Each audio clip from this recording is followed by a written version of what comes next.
Hi friends, welcome back to the Rabbitat Homestead. My name's Ashley, and today I wanted to bring you a recipe that I love to put ground rabbit in. I have some thawed right here, right out of the freezer. I have a couple pounds of it, and I'm gonna make a nice big shepherd's pie. Now this isn't traditional shepherd's pie, obviously, because it has ground rabbit in it.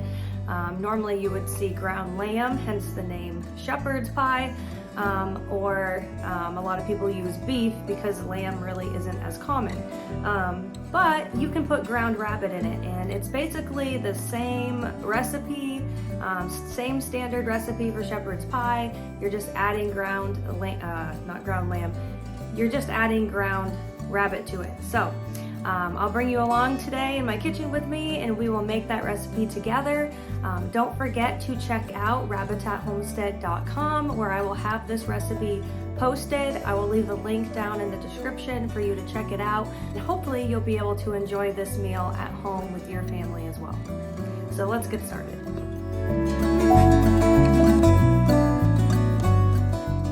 All right, so let's go over all of the ingredients you're gonna need to make this shepherd's pie with ground rabbit. All right, so of course you're gonna need your ground rabbit thawed out of the freezer. You're gonna need butter, an onion, parsley, rosemary, and thyme. We're gonna add some salt. This is Redmond's real salt. I just like to keep it in this old Parmesan cheese container because it's a little easier when I'm cooking to access. Some black pepper, some Worcestershire sauce, however you like to say it, 2 garlic cloves. You're gonna need some all-purpose flour, some tomato paste, and you're gonna need some beef broth. I make my own beef broth with cow bones, and as you can see here, it's pretty solid. It has lots of good fats in there, which is amazing for your health. But I'm gonna heat this up on the stove while I get started, and I'll strain it out, and then I will use what I need for beef broth from my homemade right here. And I'm gonna use some frozen peas and carrots today for my vegetables.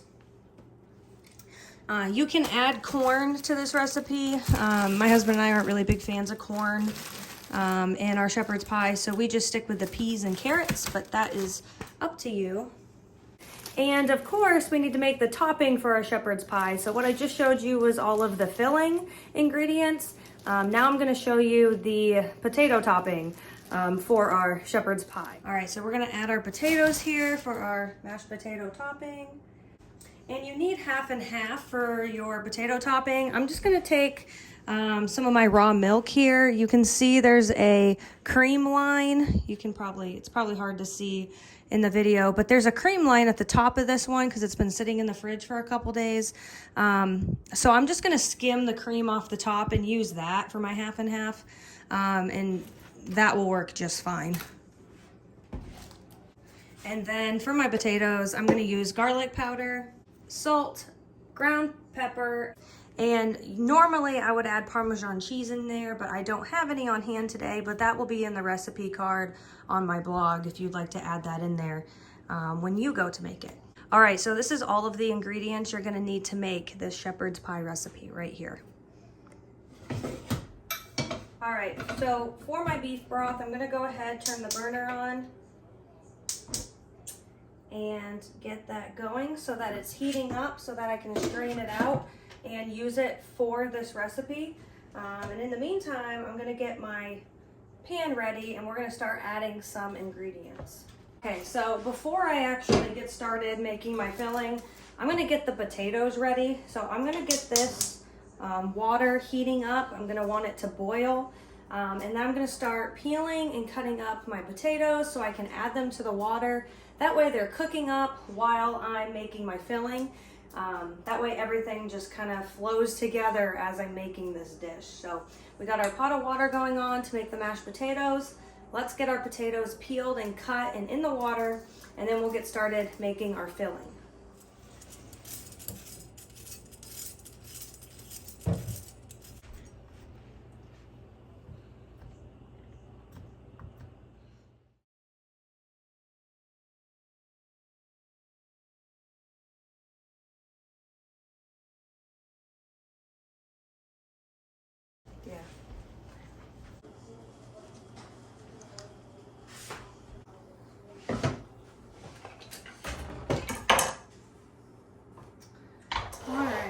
I'm just gonna get all these cut up into our boiling water.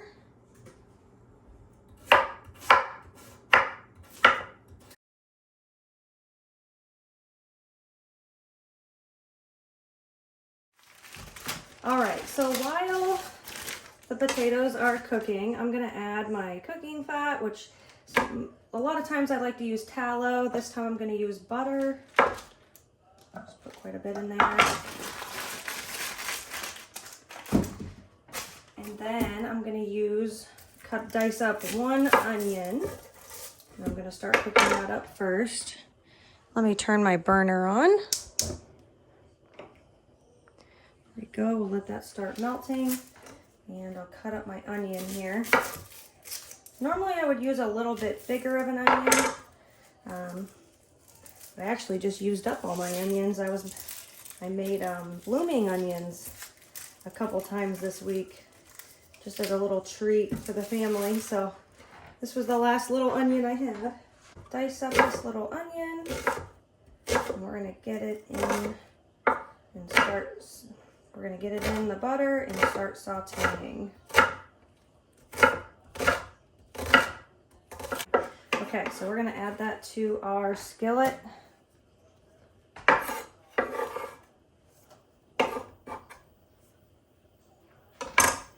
Just like that.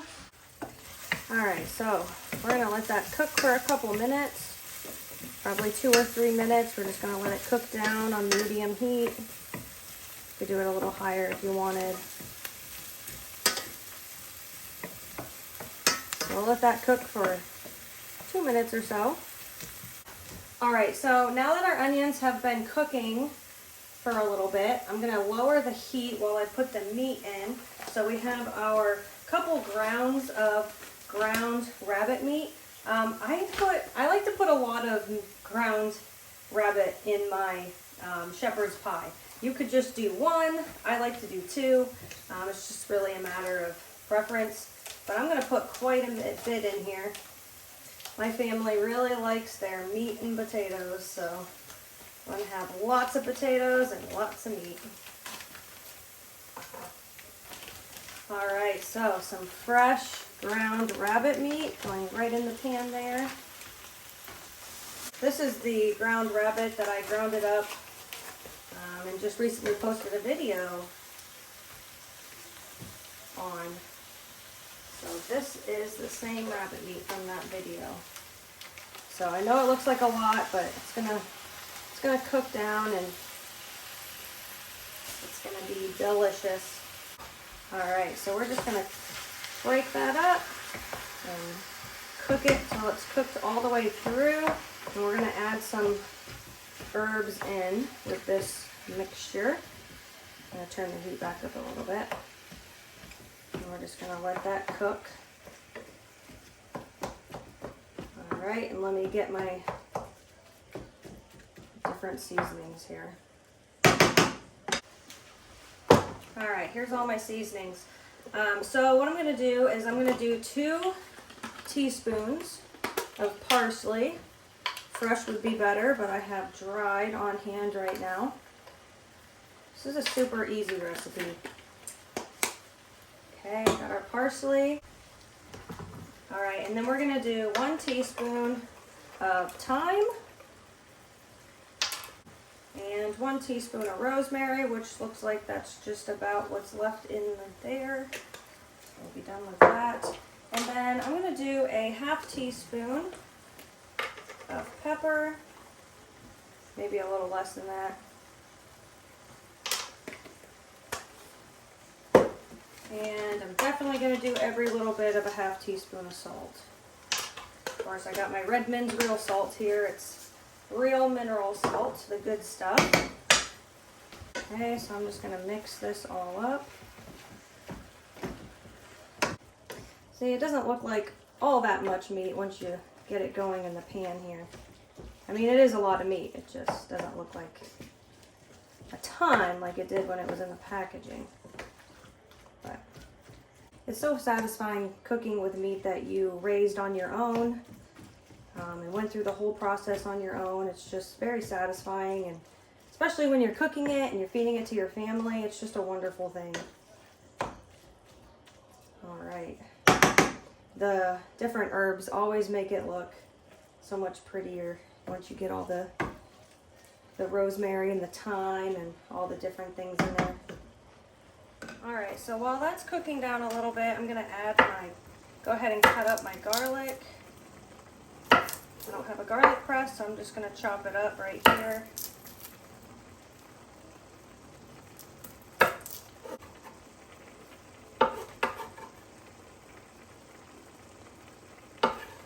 All right, I'm gonna go ahead and add that in. And mix this up. All right, so it only takes a few minutes to cook all the way through. Break it up quite a bit. Add a tablespoon of Worcestershire sauce. Now, while some people like to eyeball, I'm kind of half and half. Most of the time I like to measure. Sometimes I'll eyeball it. Just depends on what I'm making and just depends on what I'm making. But we'll add some of that in there. All right, now I'm gonna put this on low because I need a minute to strain out my broth. So we're gonna do that. So let's go ahead, I'm just gonna strain all of it right into this mason jar. This is actually broth left over from a soup that I made.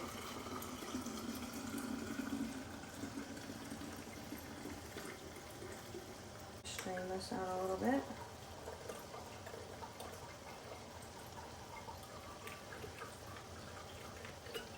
So here is my beef broth, perfect. So anytime I need broth for any type of recipe, I'll just keep this in my fridge and I'll have it on hand. And I also like to drink this as well, just for the health benefits. But I only need 1 cup. It's kind of hot. I only need 1 cup, so I'm just going to measure it out. All right. Look how beautiful that broth is. This is the type of broth that you will not get from the store. It's homemade. It has it just has way more nutrition in it than what you would find at the store. So I definitely recommend making it homemade if you can. But look at how nice and nutrient dense it is. I don't know if you can see it, but you can see the fats in there. Super good for you. So I'm gonna go ahead and pour that right in. Mix it in there. So I'm getting a little ahead of myself. I put the broth in a little bit too soon, but before you add the broth, you wanna add some tomato paste. About 2 tablespoons or so of tomato paste. I'm just going to use up what I have left in this tube right here. And get it all out. Perfect. And then you're going to want to put 2 tablespoons or so of flour. This part I eyeball. So I'm going to mix that tomato paste in there. Like I said, you want to do this before you put the beef broth in. I just got ahead of myself. Trying to record and talk and cook at the same time, so it'll turn out just fine though. It's a very simple recipe. All right, so we're gonna add the flour in, about 2 tablespoons or so. Just going to sprinkle it on there, and if it's not thick enough, you feel like it's not thick enough, you can add more. If you feel like it's too thick, you can add a little bit more broth to thin it out. We're just going to mix it in there. Perfect. See, not a big deal. Just mix it all in. I can already feel it starting to thicken up. All right, and then the next step is going to be adding your vegetables.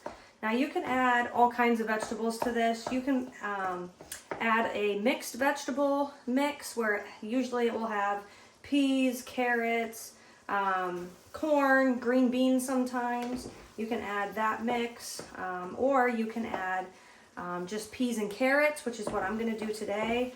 And you could add corn as well. But our favorite mixture to use is peas and carrots. But a lot of times if I don't have that on hand, I'll use the mixed vegetable option as well. All right. So today I have my peas and carrots I'm gonna add in there, still pretty frozen. I'm trying to clean my freezer out. Some of the stuff's been in there for kind of a while, you can tell. That's okay. This is the perfect recipe to use it in. But we're going to be getting a local farm. We're going to be buying a lamb from a local farm soon.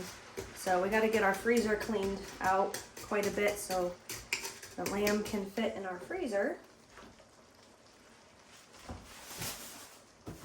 Which I'm really excited to be getting that lamb because lamb is my favorite meat out of all of the meats. And this lamb's actually, we're going to keep everything from it. We're going to keep obviously all the meat, the organs, heart, liver, kidneys, all of those things.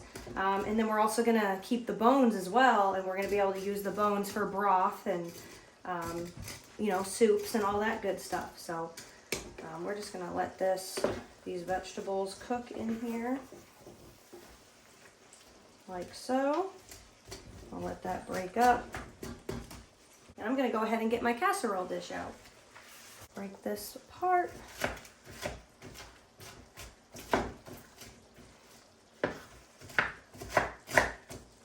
Like I said, you can use any vegetables you have on hand. You could use garden vegetables, which obviously would be better. I'm going to use up these freezer vegetables, get them out of my freezer. Mix it up real well. And this rabbit meat really does make such a nice shepherd's pie. It really does. All right. Perfect. All right, I'm going to go ahead and shut the heat off. And this is ready to go into our casserole dish. All right.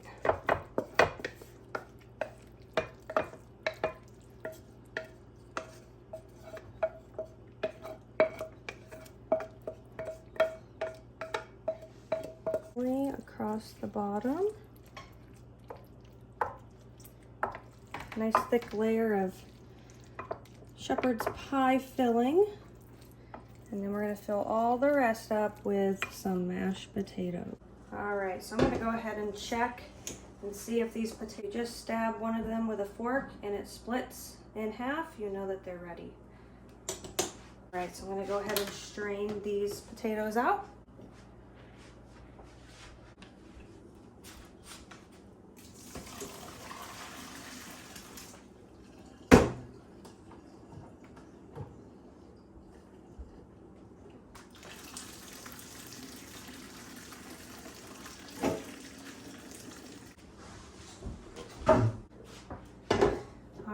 Perfect. All right, so for my potatoes, I'm just letting some of that water evaporate out of them for a second before I start mashing them up. Let me get a better knife. This will do. I'm going to take a big chunk of butter, throw that in there. See, sometimes I measure, sometimes I don't. And then I'm going to take a ½ teaspoon of garlic powder and just toss that on there. I'm actually going to do a little bit more. I'm going to do a ½ teaspoon of Redmond's real salt. And then I'm going to do about a ¼ teaspoon, so not this whole thing, of pepper. Then I need about a 1/3 cup of half and half, which I'm just gonna skim the cream off of my raw milk here and add that to my potatoes. I actually already cooked up this recipe once for you guys and recorded it, but I didn't have enough potatoes on hand. I was using up the last of my garden potatoes, and I thought it was going to be enough for the topping, and it turned out it wasn't enough. So when I got down to the end, and I was recording the shepherd's pie, and it just didn't look the way I wanted. It didn't look as nice, and it tasted delicious, but it just didn't have enough potatoes on top, so you can kind of see the filling poking through, and I didn't like that. So that's honestly why it's taken me so long to get this video out. I know I had a couple comments asking for it. Where is it? So that's why it just took me a little longer to get it out, because I wasn't happy with the first time that I recorded it. So I made plenty of potatoes this time, so that is not going to happen today. In fact, I think I made more than I need, so I might have a little extra to snack on while the shepherd's pie is in the oven. Little tip, whenever you're using one of these, rinse it off immediately, because it's really difficult to clean if you leave it sitting in the sink. So I'm going to go rinse this off right now. Now we're going to add the potato topping on top of our shepherd's pie filling. Okay.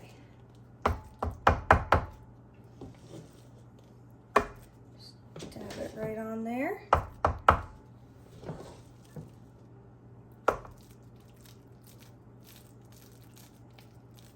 Probably could have added a little bit more milk. That's all right. Let's start with that. So whenever I spread it out, I like to use a fork, and then I like to make a pretty little design on it with the fork when it's all done. So I'm just gonna spread it out, seal those edges.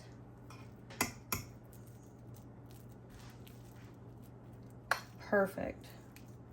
Perfect amount of potatoes for this recipe. And I have plenty extra, as you can see. So that'll make the boys in my family happy that they can have some of that while they're waiting on this to come out of the oven. So yeah, I like to make this little fork design, I guess you could call it. Not really, but that's just how I like to do it. I just think it looks nice, kind of rustic in a way. I don't know, I'm a little weird, but I like the way this looks. And then when it comes out of the oven, a lot of these little tips of the potatoes that are sticking up will look kind of brown, and it just looks really yummy when it comes out of the oven this way. So all right, so I have my shepherd's pie all assembled and together. I'm gonna go ahead, I have my oven preheated at 400 degrees, so I'm gonna go ahead and put that in there, like so. And this is gonna bake for 25 to 30 minutes.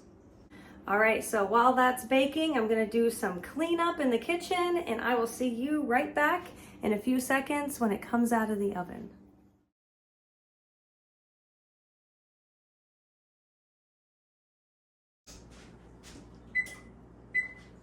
All right, it's time for our shepherd's pie to come out of the oven.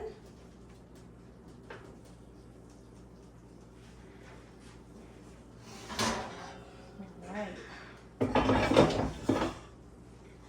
Got some of the juices that float onto the top.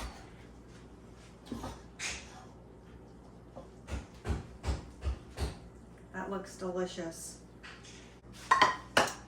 All right,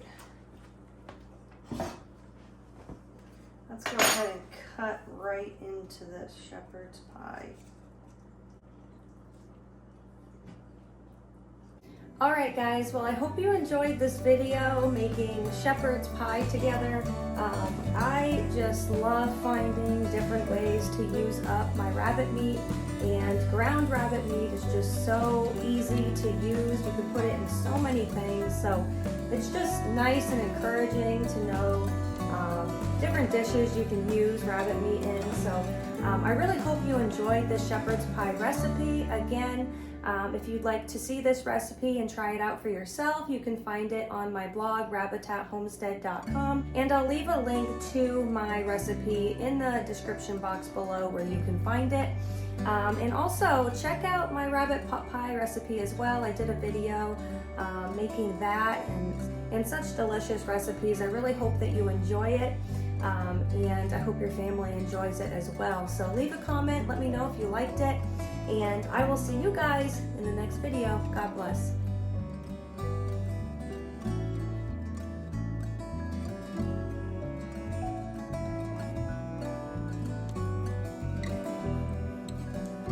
Good?